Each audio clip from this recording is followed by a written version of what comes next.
Selamat datang kembali di pembahasan mendalam kita.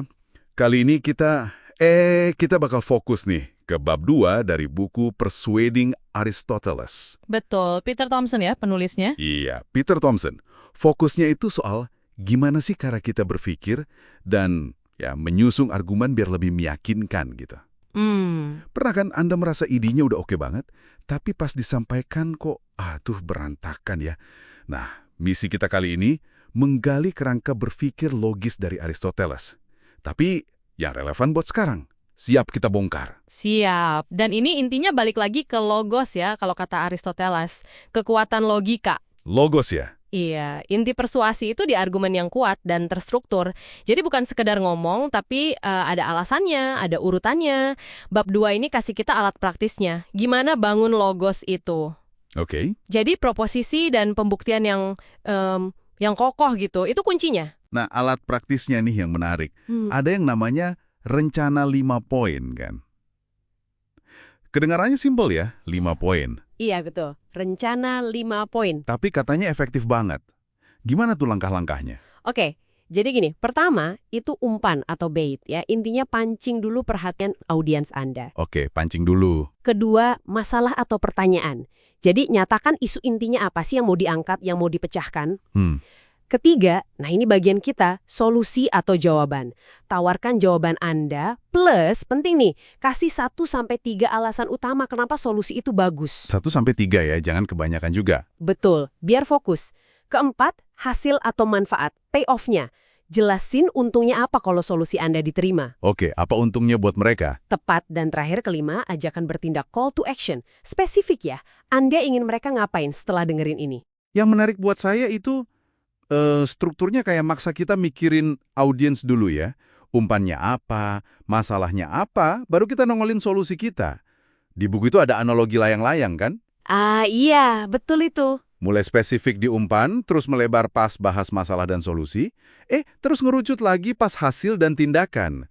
Bener-bener kelihatan di contoh iklan kopi atau pidato itu ya. Iya. Contoh mau kafe itu ya, atau soal Republik. Itu nunjukin alurnya jelas banget.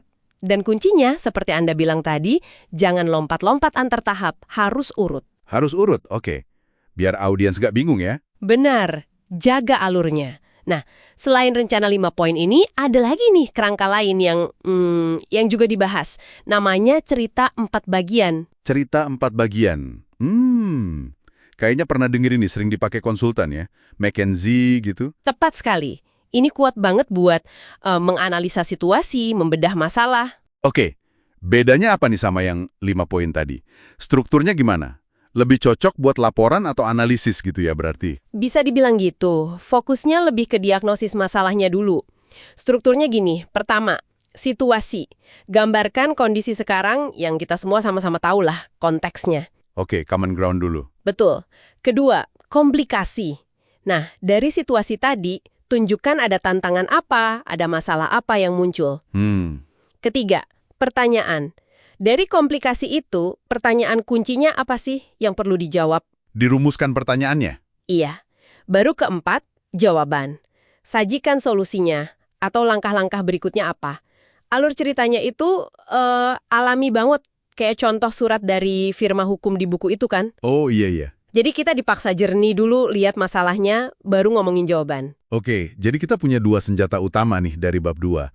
Rencana 5 poin, ini lebih buat jualan ide atau produk ya, meyakinkan orang. Betul, lebih persuasif untuk adopsi sesuatu. Kalau cerita 4 bagian, lebih ke membedah masalah, nawarin solusi, hasil analisis gitu. Terus milihnya gimana?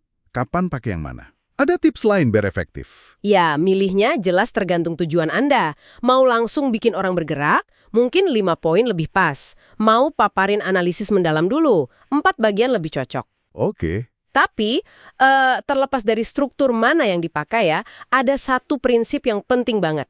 Dan ini juga disinggung di buku. Fokus pada satu pesan kunci. Satu pesan kunci. Iya. Ingat kata Voltaire atau contohnya James Carville di kampanye Clinton itu. Jangan bikin audiens pusing sama terlalu banyak detail. Sederhana itu justru kuat. Bener juga. Biar pesannya nempel ya. Nah, selain itu, satu lagi, persiapan jawab pertanyaan. Ini krusial. Antisipasi tuh pertanyaan-pertanyaan sulit. Wah, iya ini sering kelewat nih. Dan pas jawab, coba pakai struktur poin alasan contoh. Point reason example. Kenapa? Biar jawaban Anda itu terstruktur, poin, ada logikanya, alasan, dan gampang dipahami karena ada contoh konkretnya. Contoh. Oke, poin alasan contoh. Dicatat. Iya, jadi meskipun jawabnya spontan, tetap ringkas, logis, gampang diingat. Wah, ini benar-benar kayak alat bantu berpikir yang praktis banget ya. Coba deh Anda bayangkan. Ini bisa langsung dipakai kan? Di rapat tim, presentasi ke klien, atau bahkan, ya ampun, nulis email penting aja bisa pakai ini. Bisa banget. Tapi saya jadi kepikiran nih, struktur yang rapi begini, apa nggak ada resiko bikin penyampaian kita jadi kaku ya? Jadi kayak robot gitu, kurang otentik. Gimana tuh? Pertanyaan bagus. Itu kekhawatiran yang ya wajar sih. Tapi kuncinya itu di penguasaan. Anggap aja struktur ini tulang punggung. Bukan sangkar besi. Tulang punggung, oke. Iya, dia ngasih arah logikanya, tapi cara Anda bawainnya, etos Anda, kredibilitas Anda, sama patos Anda, semangat Anda, itu tetap harus keluar.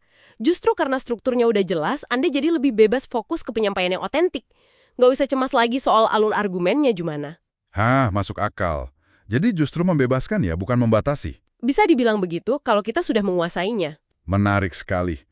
Oke, jadi kalau kita simpulkan nih penjelajahan kita di bab 2 ini, struktur itu ya fondasinya argumen persuasif. Itu intinya. Betul. Dan rencana 5 poin sama cerita 4 bagian itu alat konkretnya buat nyusun pikiran kita biar logis gitu. Tepat sekali. Nah, tapi ini mungkin memunculkan satu perenungan penting nih buat Anda yang mendengarkan. Bab ini kan fokusnya ke logos ya, ke logika.